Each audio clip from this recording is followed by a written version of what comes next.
My name is Justin Skeesuck, and this is my design journey. At the beginning of my design career, I remember thinking this is what I was born to do. But when my ability to design for a career was taken away, I began to see things differently. I wasn't born to design, I was born to create. In the early stages of my design career, I worked for some really great design studios, learning from some incredibly talented and creative individuals. As my design skills progressed, a disease was slowly robbing me the use of my body. First my legs went, and it was at this stage of my life where I began to see the elements of design in everyday life. It was a new lens that helped me break free from traditional design work and step out on my own. The freedom that came from designing as a freelancer was liberating. My client list grew in depth and variety, and the uncertainty of where the next paycheck would come from was countered by a freedom I hadn't known. From watchmakers to boat makers to financial groups, I was able to work on some projects that I believed in, adding my own mark to brands around the world. And it was at this stage of my life where I started to embrace the idea of designing for myself. As a former musician, I had a soft spot in my heart for up-and-coming singer-songwriters. While I could no longer play guitar because the disease had started to affect my dexterity, working with musicians was a close second. As a result, I fell in love with designing disc jackets and helping young musicians create a brand. But the writing was on the wall. In the winter of 2010, I lost most of the use of my hands and the majority of my upper body.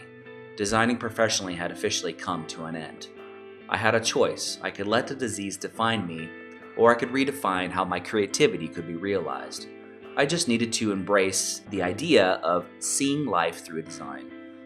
One of the greatest limits we place on ourselves is to stop creating, to stop dreaming. I never stopped dreaming. In the spring of 2012, I asked my lifelong best friend, Patrick Gray, his thoughts about embarking on a 500-mile wheelchair journey through Spain. His response was simple: "I'll push you." From planning to execution, we both embraced a new level of creativity as we navigated terrain never before traveled in a wheelchair. In 2014, we climbed mountains, traversed deserts, and solved problems like broken wheels and elevators too small for my wheelchair. The synergy that exists in space of two people living life through a creative lens opened doors to countless experiences we would have never been realized on our own. As a result, we accomplished what many said was impossible.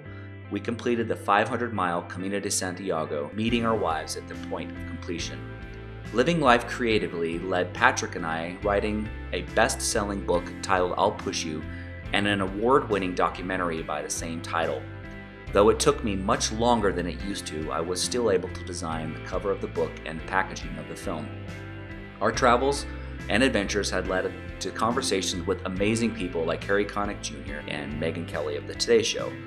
And now I have the pleasure of illustrating a children's book that Patrick wrote. All of this was made possible because I never stopped dreaming. I never stopped creating. And I embraced the fact that any dream worth pursuing is one you can't accomplish on your own.